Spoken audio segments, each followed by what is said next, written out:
Hey, what's going on? My name's Chris Winter and today I'm going to do a review and comparison of two very popular lenses from Canon. The 24mm f2.8 STM lens, the brand new one from Canon, and the 50mm f1.8 or nifty 50 as we like to call it.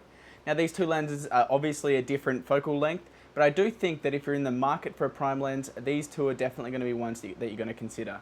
Now, just in case you missed my last videos and the review of this 24mm, I'm going to be giving away two of these 24mm STM lenses, right there. So all you need to do to enter is click the subscribe button and you'll be entered into the draw.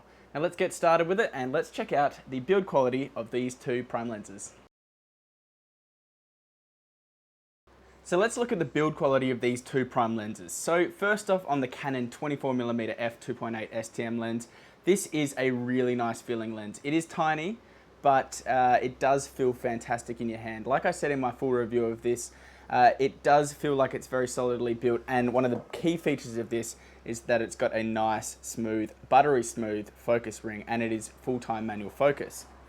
In comparison, we have the 50mm f1.8. Now this is actually kind of notoriously known to be quite a fragile lens. It's not saying that it's a bad lens, it's just saying that you need to be a little bit careful with this. It is made out of plastic. It's around about the same weight as the 24mm, but it actually does feel a little bit lighter. It's obviously a little bit bigger. In fact, no, it's around about the twice the height of the 24mm. But one of the big problems and one of the drawbacks for me is that it doesn't have a full-time autofocus manual focus ring. So if you're in autofocus, you can't actually manually focus this without flicking this switch. And a little tip, don't try and do it when it's in autofocus because you will break the lens. So let's talk a little bit about field of view right now. You're actually seeing the Canon 24mm f2.8 on my Canon 70D. And as you can see, there is quite a fair bit more in the shot than it was before when I was using the Sigma 30mm. Like I've said before, the Canon 24mm, you can get really quite close with this lens, but you will notice that there is a little bit of lens distortion, not a lot, but if you do put your hands in, you can see that kind of my fingertips go a little bit wide. It's not a super wide angle lens, but you can see that if you like this field of view, you'll definitely like the Canon 24mm. Let's change over to the Canon 50 now. So now I'm using the Canon 50mm f1.8, and as you can tell, this is a very different shot. My body pretty much fills up the entire frame, and there's not a lot of room for me to move. My head's cut off right now, and so as you can tell, the Canon 24mm definitely has a lot more room. So if you're working in a very small space, like if you're at a party or something in a small room, you might want to choose the Canon 24mm instead of the 50. But if you've got a bit of space, having that 50mm really does help, especially if you don't want to be too close to your subject. You want to get some nice shots of people without them actually knowing that you're there. The 50mm might be a little bit better. But as you can tell, there is quite a difference in the field of view. So let's talk about background blur or bokeh. Now the Canon 50mm f1.8 has two things going for it. First off, it's got a longer focal length of 50mm, whereas this one has a 24mm focal length, which means it's going to be easy to get that nice bokeh. Secondly, it's got a wider aperture of f1.8, whereas this one tops out at f2.8. The wider your aperture, the easier it is to get bokeh. So what I'll do is take a shot with these nice fairy lights behind this lens with the 24mm. Shooting at f2.8, and as you can see, the bokeh is quite nice, but it is quite small. One of the positives about this lens, as I spoke about before, is that you can get nice and close, which will increase the amount of background blur you're going to get, and that right there is actually quite a nice shot. Let's change over to the Canon 50mm right now, and you'll see quite a big difference. So what we're going to be doing is we're going to be shooting at f1.8. And obviously I'm going to have to move back a little bit. Hopefully I'm still in shot. But you can see right there that the Canon 50mm f1.8 has much nicer bokeh, and it is just a lot bigger and a lot more, gives you a lot more opportunities to isolate your subject. So the winner in terms of bokeh is the Canon 50mm f1.8. Now let's test out the autofocus during video. Now the 24mm 2.8 STM lens is specifically designed to give you that edge when you're going to be doing some autofocus. It's got some smooth motors in there that work really well, especially when paired up with something like the Canon 70D. So what I'm going to do right now is change over from my Canon T3i and move over to the 70D, and we'll try both lenses to see just how well they can lock onto different subjects. Okay, so I've got the Canon 24mm f2.8 onto my Canon 70D, and as you can see, the autofocus is very smooth and very quiet. I've got the microphone right next to the camera and you can't really hear anything.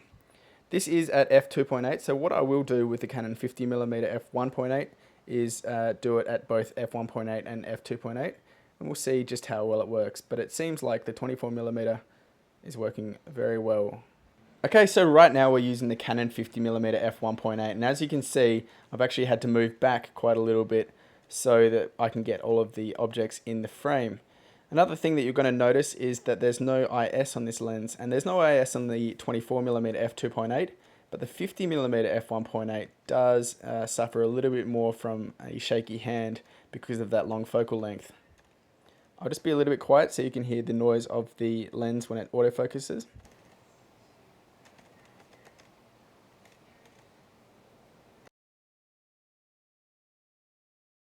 So let's talk about the sharpness of these lenses. Now the 50mm f1.8 is known to be a pretty sharp lens, especially if you knock it down to around about f2.8 or to f3.5. That's its sweet spot.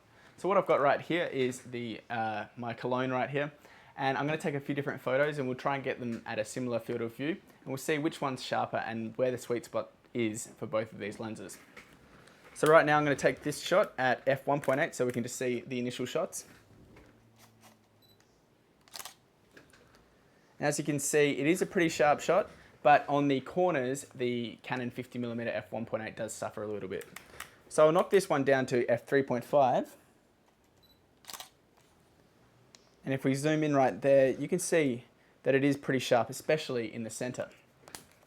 So the Canon 24mm f2.8, for me, is a very sharp lens, but it does suffer a little bit from vignetting, especially at f2.8.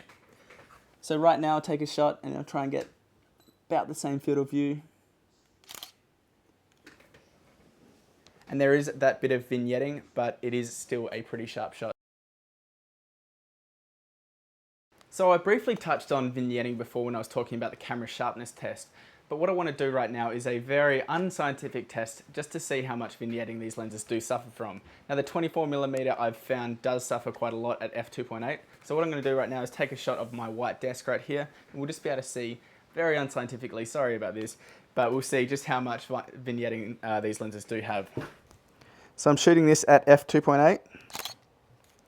And as you can tell, the 24mm really does have quite a lot of bad vignetting at 2.8. Of course, you can fix this in something like Lightroom, but we really do wish that it wasn't that bad. It can be fixed though. If you shoot this at around about f4, it does start to go away. And if you knock it to about f7.1, it's pretty much all gone. Now let's compare this to the Canon 50mm f1.8. And we're going to shoot this at f1.8. And the vignetting's still there, but nowhere near as bad. Knock that down to f3.5. And all of the vignetting is pretty much gone. So as you can tell, the 50mm f1.8 is a clear winner when it comes to vignetting. So which one's the winner and which one's the one that you should buy? Well, if you get either of these lenses, you're going to be onto a winner. The Canon 24mm f2.8 is a fantastic lens for travel. You'll put it on your DSLR and you won't even know it's there. It's also great if you want to get some really nice shots in a very tight space, where something like the Canon 50mm would really struggle. It's got a fantastic autofocus engine on this. The STM motor is perfect for video work, so if you want to be doing video work, this is the one to get. On the other hand, the Canon 50mm is perfect for portraits. If you want to get that creamy bokeh out of focus area behind your subject, this is the one to get. And for only $100, this is an absolute steal, and many people really like the shots on this lens. They both do have their drawbacks. This one, obviously, build quality is not so good, and this one, it does vignette quite a lot. But it's up to you. You can choose which one you like. But for me, I really think that both of these lenses are really, really good. Now, if you like this video, I would love for you to leave a thumbs up because it really means a lot. And other than that, I hope you guys have a fantastic day. Enjoy choosing between one of these two lenses and stay happy. See you later. By the way, guys, if you haven't seen it already, I've actually made a couple more Canon 24mm STM videos for you to watch. So if you want to check out any of them, all you need to do is click right now on one of the videos and that will take you there. Make sure to check out my full review because I've added lots of other things and some samples. So plenty of stuff for you to watch and have a fantastic day. See ya.